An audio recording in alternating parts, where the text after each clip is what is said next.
Everybody in the pool. Play ball! Everybody in the pool. Batter up! Everybody in the pool. Play ball! Everybody in the pool. Batter up! So the first one we're going to do is the Milwaukee Brewers. I've always loved this style of their jersey. We're going to talk a little bit about their logos and uniforms over the years. This one is my favorite, and they have that really cool logo. You want to explain to them about the mitt and the B? It's kind of like FedEx. There's a little subliminal thing in here. You can see that's an M, and that's a B. Milwaukee Brewers. Milwaukee Brewers. Baseball. Milwaukee Brewers. Baseball. Very, very subtle. Very, very subconscious. Good. Whoever designed this, well done. This was a cool-ass logo. I always liked it in the 80s. Like when you were a kid, did you notice that little subliminal advertising? Hell no. That's an internet era thing. That's like almost Okay, so I don't feel so bad. Because I didn't notice like the FedEx arrow thing forever either. It's like when someone points it out to you, you can't not notice it, just like with this logo. Yeah, I always liked it. It was cool. Maybe it's because their colors were similar. They had that royal blue that a lot of the New York teams had. It was just kind of, they were always an underdog, always kind of a small market team. And I just always like that image of Raleigh Fingers in that 80s jersey. I mean, he fucking badass with that mustache. It's like if Wario was a real person, it'd be Raleigh Fingers. And like, this guy plays baseball? Are you sure this guy shouldn't be a sailor in like the 1930s? Like, what the hell's this dude's deal? They went through a period in the 90s. I didn't really like that logo. Then they designed a more modern logo. It's an M with a grain. I actually have a hat. This is one of my favorite logos. I just think it's so cool here, like the way it looks, the grain for the beer. Not quite a script M, but that little curl or, it looks like a curly fry almost. I really like this. They've had variations. They've actually combined the two. They've taken this color and put the mitt logo on that kind of color. They've taken this logo and put it on more of the royal blue. But this is a cool modern logo. I've always been a fan. This is more like the Prince Fielder, Ryan Braun era Brewers. You can never top that mitt, but having the grain, I would have that as maybe like a secondary logo. But stick with the mitt one for the main logo, in my opinion. So now we're just going to briefly touch on the ball club itself and some of the stadium history. The Seattle Pilots were the original team, and they had like a pilot. It looked really cheesy, like literally like a old school airplane pilot with the wings on it. They lasted 1 year. I think they were at Six Field in Seattle, and it just didn't work. They went bankrupt, and then they moved to Milwaukee. And Bud Selig was, say what you want to about him, but he was adamant. When the Braves left Milwaukee and went to Atlanta, he was a man on a mission, and he wanted to get a team back to Milwaukee. He also became an owner. And they went through an adjustment period. They kind of were around in the 70s. They didn't do much. They made it to the World Series in 1982. Harvey's Wallbangers. They had Raleigh Fingers and characters like Gorman Thompson on there. They were always kind of a small market team, the underdog. In this crazy 60-game season, hopefully they could go on hopefully like a Christian Yelich could carry them, and they can go on some kind of a crazy run, and maybe we could have a small market World Series. You can see the outside of the park. Miller Park, and then this is the inside. It opened in 2001 in place of Milwaukee County Stadium, where the Brewers had played since the 1970 season. So Miller Park is named after beer, which Milwaukee's famous for. Next year, American Family Insurance will take the naming rights for the 2021 season, renaming the stadium American Family Field. Whoop-de-doo. Miller Park, how can you go against that? They're the Brewers, man. We like to check different things out in there, so I'll tell you right off the bat, one of the pluses of this stadium is it has a retractable roof. And guess what, folks? We went there that day, and it was raining. And having that retractable roof, because of our timeline, saved the day, because that game would have been called off otherwise. The dome's cool. The dome's really cool. Because for situations like when we went, it was freaking like fall. It was more like Green Bay Packers weather than Milwaukee Brewers weather. But we were able to watch a game and enjoy ourselves and have a great experience. Once we got in the stadium, it wasn't freezing. like it was outside. The stadium's big, it's spacious, you could walk around, you could breathe, it doesn't feel so cluttered. And I think it's just a beautiful structure. Architecturally, it's a huge stadium, but there's also a certain intimacy to it. The one, I guess, negative you could maybe say is that it was a little out of the way in terms, and this happens a lot with stadiums, so it's nothing too detrimental, but it wasn't really around other parts of the city, so you have to make sure you get a ride to get out there. But if you do, there's some great shuttle buses that'll bring you back and forth to some of the bars that they have there.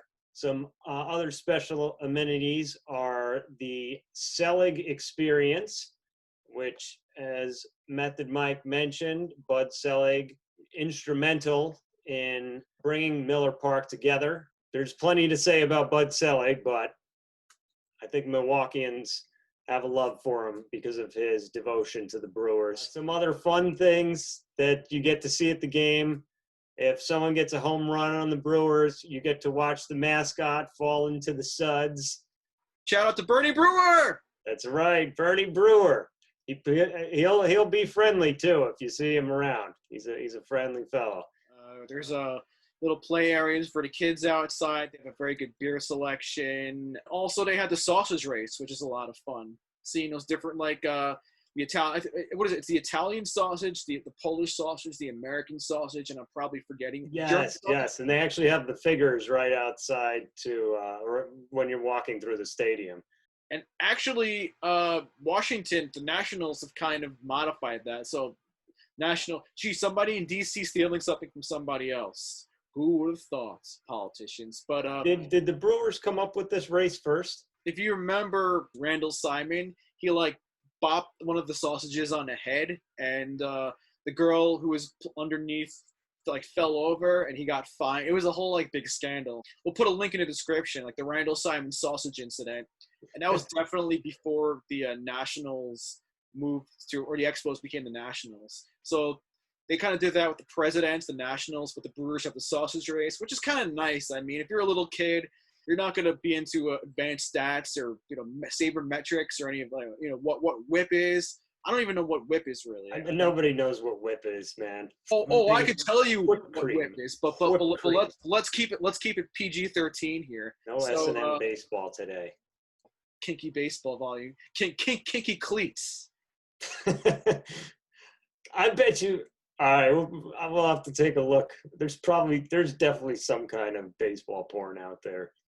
Yeah, there has to. Kinky cleats. Kinky cleats. You came up with that way too quick, man. Little kids aren't going to understand what advanced stats are or anything like that. They just want to see Christian Yelich hit home runs or Bernie Brewer slide down the slide or whatever it is.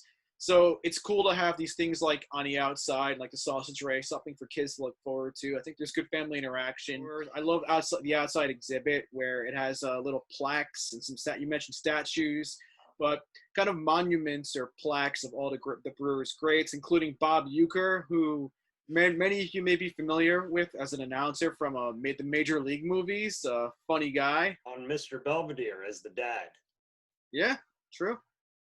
So, yeah, it's cool to just go down memory lane and see Raleigh Fingers and B.J. Surhoff, Mulder, Yant, Burnett, and some of those other dudes who played for the Brewers and just crushed it for a while. It had an exhibit about the history of baseball in Milwaukee, not only for the Brewers, but the Milwaukee Braves, how kind of the city or the region's overall just kind of love and passion for baseball throughout the years. The Negro Leagues as well beforehand, because a lot of the best players couldn't, unfortunately, do segregation. They were in those leagues and they were crushing it. And once Major League Baseball got integrated, thank Jackie Robinson, we saw their talent firsthand and made the game a lot better for everybody. And they also had an exhibit, which is really cool, for women's baseball, which was covered briefly in a League of Their Own, a movie of Gina Davis, Madonna, and Tom Hanks in I think 1991 or 1992. It's an awesome movie, one of my favorites. There are not many people are familiar with the actual stories of these players, and it's cool to see an exhibit about that. So yeah, overall, I would give this stadium a solid 4 out of 5 beach balls. I give it, I'd say, probably 4.5 out of 5. I don't know. I just loved it overall. I loved being there. I loved architecturally. I thought it was great. The food was really good too. Besides, I had some awesome nachos, and I was good for the entire day. There's certain other stadiums where there's restricted areas you can't get into. You need some kind of like elite ticket or expensive ticket. But Milwaukee, they're pretty cool with it overall. You can walk anywhere, and they're not going to give you any kind of crap about it. It seems like there is a very tight community there. They don't have the largest fan base, which is cool. So there's more like a family feel to it. The fans are really pretty welcoming. Yeah, I kind of wish we saw it on a nice day. I might have given it a higher rating. It's just anytime it rains, it feels rough for baseball. But I do have that roof, just again, was like a huge plus. You never have to worry, and this has got to be great for the players and the manager and everyone that works there, is that if it rains, you know you're going to be playing anyway. You don't have to worry. That's got to be just for your team alone. I bet guys that go to Milwaukee like that factor a lot. Would you say when it rains, it doesn't pour? In Miller Park, if it rains, it doesn't pour. If it rains, it brews. So those are our beach ball scores for Miller Park. Recommendation number 1, if you're going to go to Milwaukee, County Clare Pub, would highly recommend that. We also went to the Fonz statue. You got to see that. It's a classic. Hey! We also went to a bunch of cool breweries, like the Three Stooges Brewery, which is really cool. They have the great cheese curd and fries and obviously beer. We also went to, it's a little, I think about an hour out, New Glarus. It's kind of off in the country, but just a super awesome spot to go to, and super tasty beer, and all the food that you get from there or anywhere that you're getting the food in Wisconsin. The thing that's the big difference is it's super fresh because it's right from the farm. It's like hasn't had to travel in refrigerated trucks for very long. That is one thing that really stood out to me was how great some of the food tasted. So what we did after seeing the Brewers, we went to go on a classic tour of the Green Bay Packers Stadium, Lambeau Field, and that was tremendous as well, just to get to see that history. Guys, if we're stopping in Green Bay from Milwaukee, guess what town is right on the way? Sheboygan. We got to stop there.